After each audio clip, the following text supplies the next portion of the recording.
What's going on, guys? It's Cimoooooooo. So today I'm bringing to you a meta-analysis for the February 2019 format. YCS Chicago has just come to a close, and this was one of the craziest YCSs I've ever had the pleasure of attending. And when you see the pie chart for this event, you're gonna know exactly why I say that, because 13 different strategies managed to make the top 32. Isn't that insane? So before we get into it, if you haven't already, be sure to subscribe to the channel and hit that notification bell so you guys don't miss a single upload. And if you really love the content that I produce on this channel, consider supporting me on Patreon or becoming a YouTube channel member, because it's thanks to people like Anthony that I'm able to bring you this content on a daily basis. So if you're interested, hit the join button down below or check out the links in the description.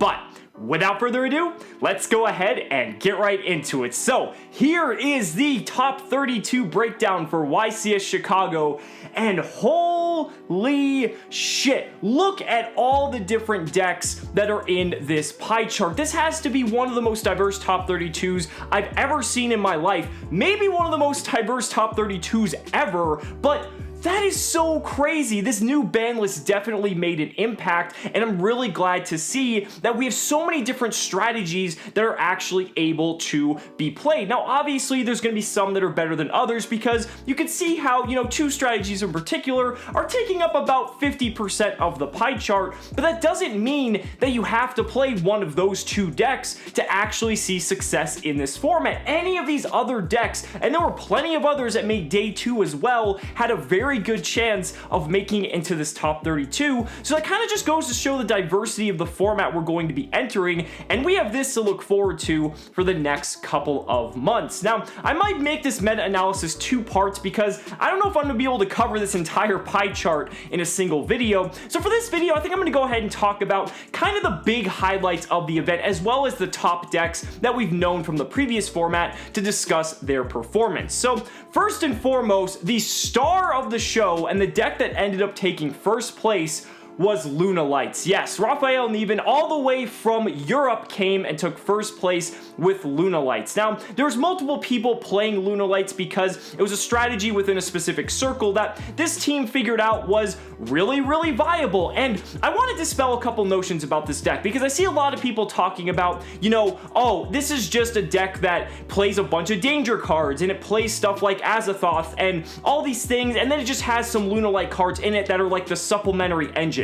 That could not be further from the truth when it comes to this specific Lunalight deck. I'll have the profile up here for you guys to see if you want to check it out for yourself, but there's 3 main points that I want to cover here. First off, this deck blinds second. Yes, so how can a deck be an Azathoth turbo deck if it's blinding second? If you're going by that strategy or that mentality, you'd want to go first every time to set up your Azathoth so that you can flip it during your opponent's turn and turn off all of their monster effects. No, this deck blinds second because it basically wants to end the game in a single turn with the Lunalight cards themselves. Azathoth is just here in case their opponent is smart enough to make them go first, so that way they can't OTK them, but the deck has a sort of backup strategy that can just pretty much help win the game outright from there, and it just happens to be able to incorporate that due in part to the danger cards as well as some of the supplementary Lunalight engine cards themselves. So I really just want to kind of get that out there, that this is by no means an Azathoth turbo deck. This deck is trying to OTK turn 2 blinding second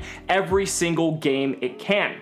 The second thing I want to dispel is that, yes, this is a Lunalight deck, because more than half the cards in this deck are Lunalight cards. When we were back in the days of 60 card Lightsworn, and the only Lightsworn cards we were playing in the deck are like, Raiden and Charge of the Light Brigade and Solar Recharge, yeah, we were calling that 60 card Lightsworn, but not even like 10% of the deck was comprised of Lightsworn cards. So if we're gonna call that Lightsworn, this is definitely Lunalight. This is not Danger Azathoth Turbo with Lunalight cards. No, this is Lunalight. The danger cards just happen to supplement it because they happen to act as very good extenders, and they also make it so that the deck has a million Upstart Goblins to help get it to its final win condition, which is the third and final point I want to discuss.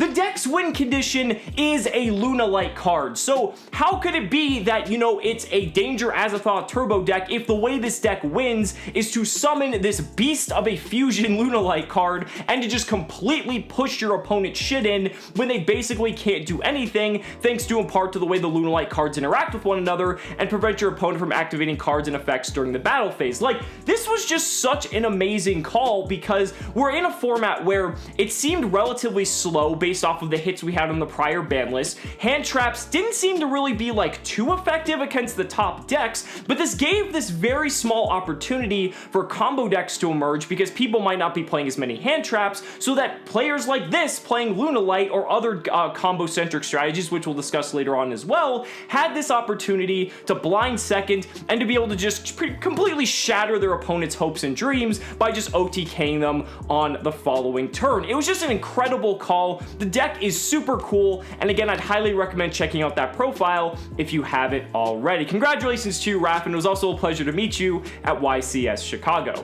Now I want to go ahead and move on to the second big highlight of the weekend, and that was the Danger Orcas deck piloted by Deception, otherwise known as Attack Deck. I don't have the profile on my channel, but E-Man Games has it on theirs if you want to check that out. This deck is just so cool. So essentially all this deck is Boral Sword Turbo. I mean, basically it's kind of like the Lunalight deck where you're just blinding second. Doesn't matter what your opponent does, you're going to pretty much break whatever board they have, and then you're going to summon a Boral Sword Dragon and kill them. It's such a cool deck, and Ed went so far into the tournament with it. It was such an amazing thing to see. The deck is super neat. I'd highly recommend checking that out as well. I think the viability here of these two decks moving forward is the next thing I want to discuss, because now that these decks are known, is this going to see more success? I mean, yeah, we can take a look at something like Prank Kids, which is kind of a little bit more, I guess, kind of defined in terms of like what cards are good in it, because, you know, it's kind of just relegated solely within its own archetype with a couple extra cards to support it, like Instant Fusion and Invocation, things like that. But is this going to be able to have a repeat performance? Is Lunalight going to be able to? And is the Danger Orcas deck? The thing is, I honestly don't know, because it's one of those things that I feel that both of these players had an advantage playing these decks, and anyone else playing Lunalight or the Danger Orcas build as well, that the players didn't necessarily know how to play against these decks, and I think that gave them a very strong advantage, because when you're going up against a deck that you have no idea what it does, it's very difficult for you to discern what the key points are in their combo that you can disrupt them. And honestly, in some instances, it's very hard to disrupt it anyway, because even if they get hand trapped or get disrupted at a certain point, the deck just may be able to power through it regardless, and it may not even matter. And with both of these decks, that can be the instance, just depending on at what point in the combo it might get hit. So ultimately, we'll just have to see. I mean, we have an ARG coming up in a few weeks. We also have a UDS, and then YCS Atlanta not too far off from that, as well as the regional scene. So I guess we'll have to monitor the performance of these decks as we move forward. So we'll have to see. It's something that I'm very curious to find out. The last thing I want to talk about in this video, though, are the top 3 decks from last format: Sky Striker, Thunder Dragon, and Altergeist. So Sky Striker and Thunder Dragon, as you can see on the pie chart, took up a pretty strong majority in the top 32 cut. I mean, I believe there were 10 Sky Strikers, and I think there were like 9 Danger Thunder Dragons. I think there was a Thunder Dragon Pure in there as well that didn't count in the Danger Thunder, so technically 10 and 10, and both combined is over half of top cuts representation. And honestly, this isn't really too much of a surprise. Sky Striker, again, still one of the best decks just because it's so consistent. It can just really just grind out a bunch of other decks, especially more roguish type strategies. But the thing is, though, a lot of people expected these decks to be in the top cut, so they were kind of building against that. But yet again, even with people prepared so much for Sky Striker, it still managed to take 10 of the top 32 slots. So that just goes to show the power that this deck has. And then you have Thunder Dragon, which is kind of like the foil to Sky Striker in that it kind of has somewhat the better matchup against it, in the fact that, you know, Thunder Dragon Colossus can help to shut the deck down entirely, but Danger Thunder Dragon was just everywhere. And this this deck is just crazy. Even with Fairy Tale Snow being gone, this deck is still incredibly powerful because it really doesn't stop. The amount of extenders that this deck has, it can just power through so many different types of disruption, and it can still end on boards of like double or triple Colossus, or it's just gonna OTK you in that turn regardless. And yeah, it's not completely perfect, but just playing against it, I played I think against 4 or 5 of them in my performance at the YCS. Yeah, the deck is incredibly powerful and definitely something you need to look out for moving into this new format. And lastly, what the fuck happened to Altergeist, dude? There's not a single Altergeist in the top 32, and talk about hype. I mean, with Pot of Extravagance coming out in Savage Strike, people were expecting Altergeist to be everywhere, but again, this could have been a situation where people expected it,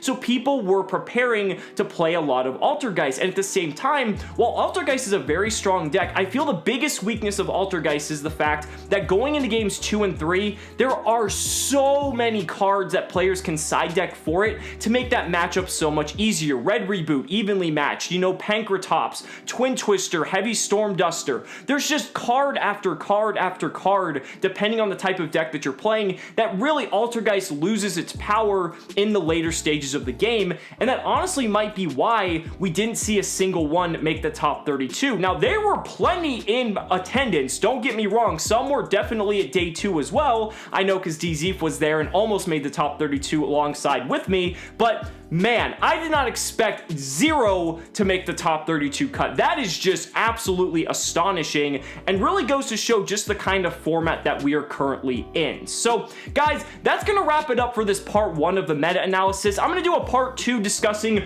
all the other decks that managed to make the top cut because I feel there's so much I need to talk about. I don't want to pack it into a single video, so stay tuned for tomorrow and I'll bring you guys that video as quickly as I can. So guys, those are just my thoughts. Let me know down in the comments what you guys think so far about this meta analysis and how you think this format is shaping up. I think we're looking at a few good months of Yu-Gi-Oh here, but maybe I'm just being overly optimistic. So guys, thank you so much for watching the video. Be sure to like the video as always, subscribe to the channel for more amazing Yu-Gi-Oh content, and if you found this video informative, consider supporting me on Patreon or becoming a YouTube channel member, because just by showing your support in any way that you can, you're investing in my ability to continue bringing you amazing Yu-Gi-Oh content. So thanks so much again, and we'll see you next time.